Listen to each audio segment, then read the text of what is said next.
Uh-oh. He broke another TV. All right, so we are in the worms.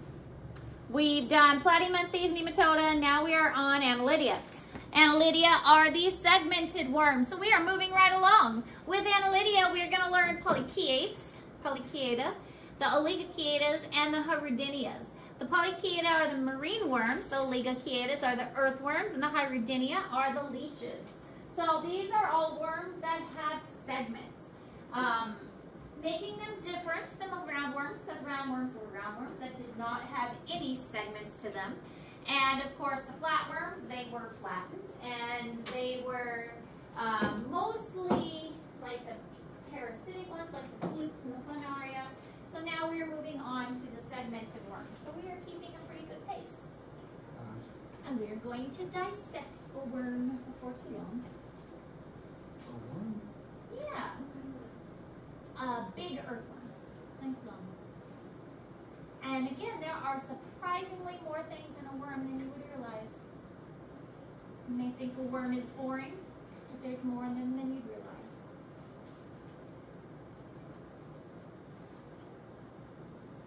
Are those cookies and cream ones any good? Seem to be pretty popular. Yep. That gives one.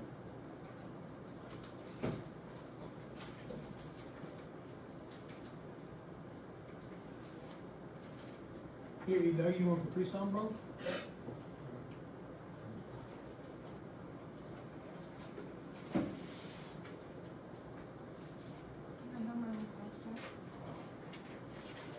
So, within this group, the name means little rings, and there are over 17,000 species. The marine are the polychaetes, so they have their own group. So there are some that live strictly in the ocean. There are freshwater and terrestrial ones, which are the oligochaetes and the hirudinias. The leeches live mostly in freshwater. So for about a year, I worked for the Missouri Department of Conservation, and I snorkeled in the Ozarks. And when I was snorkeling in the Ozarks, we constantly caught leeches. Not many people go in that fridge. I want to do a quick dress with me. Yeah. I don't know. The good old Jehovah. He's a Jehovah Witness. He keeps himself. But when we snorkeled in the Ozarks, if we got into the grassy part, that's where the leeches were. So I got leeches fairly. Ew! Yeah. Well, the hardest part was getting them off because they were so slimy and you couldn't grip them. And when you try to pull them, they just slipped off. So these are soft-bodied. They are invertebrates. They were not in the backbone group yet. They're segmented, and each segment consists of organs. So when we dissect the worm, you'll see that even inside they have segments that you can tell. They're called septa that divide them. You ever tried a bite? Of the worm? Yeah. I ate mealworms before, but those weren't worms so much as no, I mean like worms straight out the dirt. No. Me either. I've heard they're good for you though. Good nutrition. You want to try it? You want to try it together? I'm not a very adventurous eater. I'll try it. What? If I go dig and find a worm, you'll eat it? That.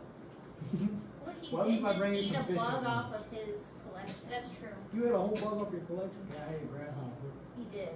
He did. I I ate saw two him. of them. 2 of them? I saw Did it him. taste yummy? It tastes alright. It tastes alright? They're Would you try it very again? good for you. Yeah, I would try it again. Oh my goodness. And I watch a lot of those survival shows. There's one on Netflix called Alone, and those people eat a lot of them. I thought she was going to say, take it in the fridge. No, I watch Alone. For me, that has to be one of the most easiest things to find.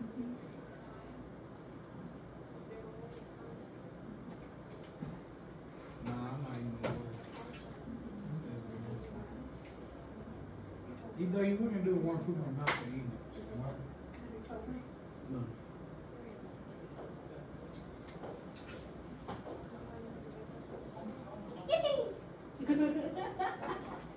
They sound like Mario.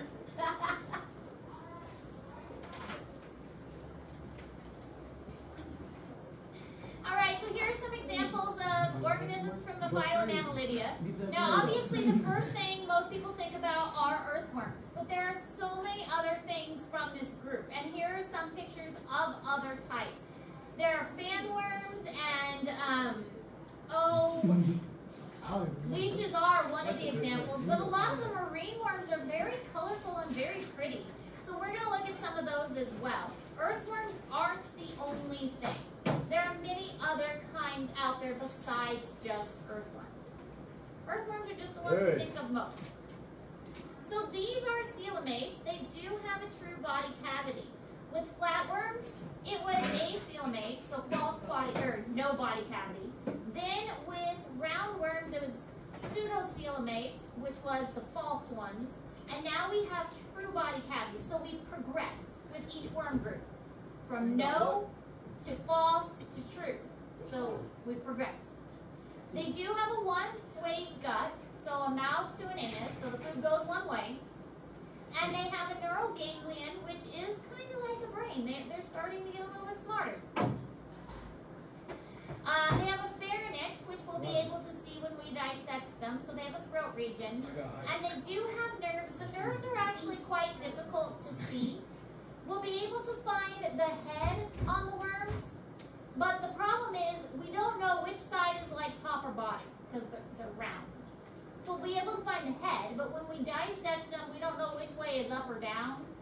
So we may not be able to find the nerves because we may cut through the nerves. Which is fine, but... These some big grasshoppers. Pretty cool, huh? No, they look nasty. Ethan, would you eat one of these ones? You might die if you eat them now. Look how big they are. You would eat one of these ones? No, I wouldn't eat one of those ones. What, too big? I don't want to eat like the small ones. Like what we found Well, if the outside. zombie apocalypse comes, Ethan's gonna survive, and I obviously will. I think I'm chilling, actually. I eat all of you. You'd be the zombie that eats us? Is that what you're saying? No, I'll be the human that eats you. Oh, you can have my brother. Yeah. Terrible. Gotcha. Terrible. You wait for me. I will eat everyone. Creepy movie, by the way, Dawn of the Dead. You watch that movie? Dawn of the Dead. I liked that one.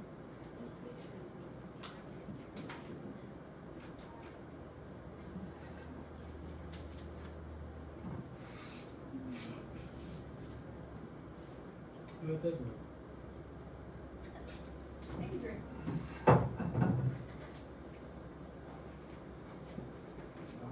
Just take a drink.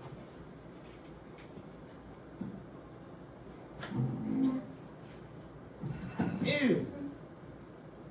It's supposed to be just water. It's some nasty school water. Well, I have a Brita filter. Yeah, that school water is nasty. It tastes like dirt. Oh, God. Why I have a Tastes Brita like filter. dirt. Because our Right water out the is well. Now, we are getting more advanced, and they do, for the oxygen, they can diffuse it across their skin. But the marine worms do have gills. So a lot of times with the marine worms, they're going to have these feathery gills that they can use to get the oxygen from the water. Some of them are going to have blood vessels that they can use to pump. Others will have vessels that are elongated with muscles that actually form kind of a primitive heart. So again, we're seeing an advancement as far as evolution is concerned. More and more and more features are being developed. I mean, think about the sponges we learned about not too long ago. Sponges didn't have any of this stuff. They just had tissue. Oh! And now we're getting more advanced with things that could almost be a heart, things that could almost be a brain, nerve cords. So the advances are getting more extreme. And as we go on to the next group of animals, we'll see even more extreme advances. Just wait till we get to the octopus. They are super cool. So if I cut one in half, will it feel pain? It should feel pain because they have nerves, but they're not going to regenerate like we saw with the flatworms. Only one side will break. Correct.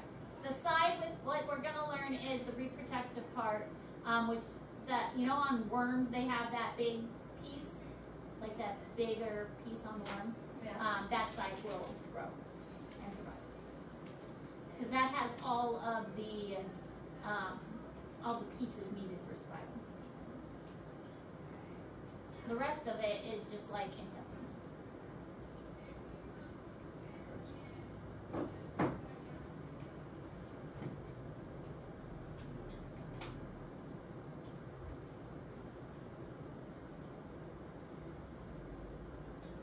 Man, that's kind of a little big.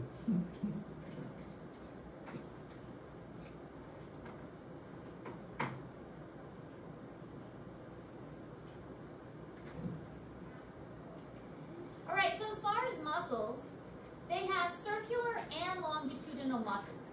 So this allows them to do something called peristalsis. Peristalsis is, it's a movement. It's like a wave-like movement. So this is how I describe it. We do peristalsis in our stomach to move food through our stomach. So imagine a tube of toothpaste. We all have toothpaste, hopefully.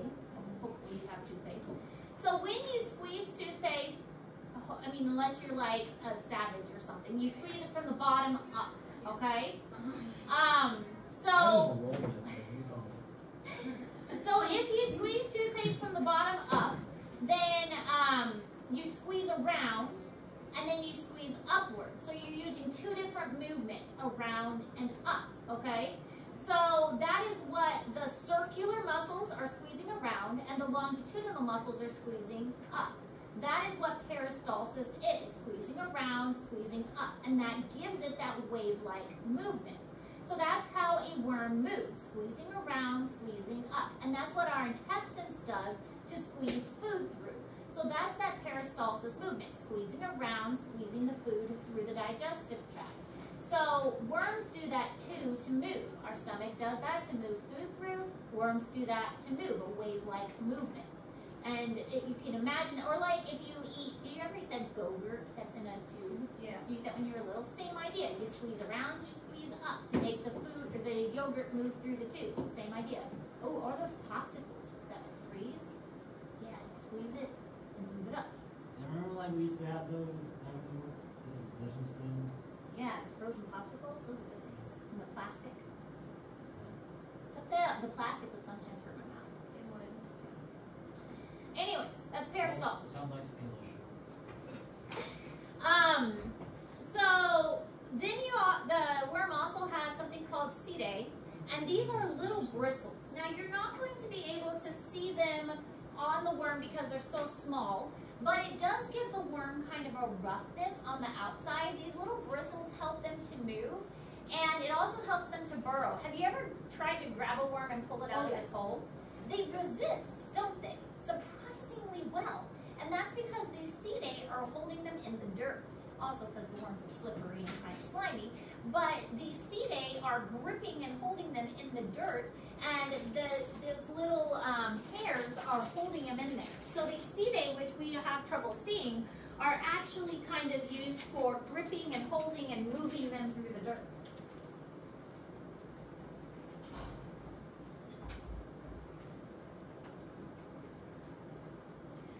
So here's what they look like on the inside. They've got the brain, like a little tiny primitive brain. They've got a pharynx. Here's their heart. These structures, like the brain and the heart, are going to be difficult to see. We might be able to see the nerve cord, but again, when we cut open the worm, we don't know. We might be cutting on the side. We might be cutting down here. We might be cutting up here. It's hard to tell because it's a round worm. We don't know what side we're cutting through. We will know which side is the head because this part here is called the clitellum, and whichever side is closest to the clitellum is the head. So we'll be able to figure out the head, but we don't know, like, is this the top, is this the bottom? We don't know that. So we may cut through the nerve, that's okay.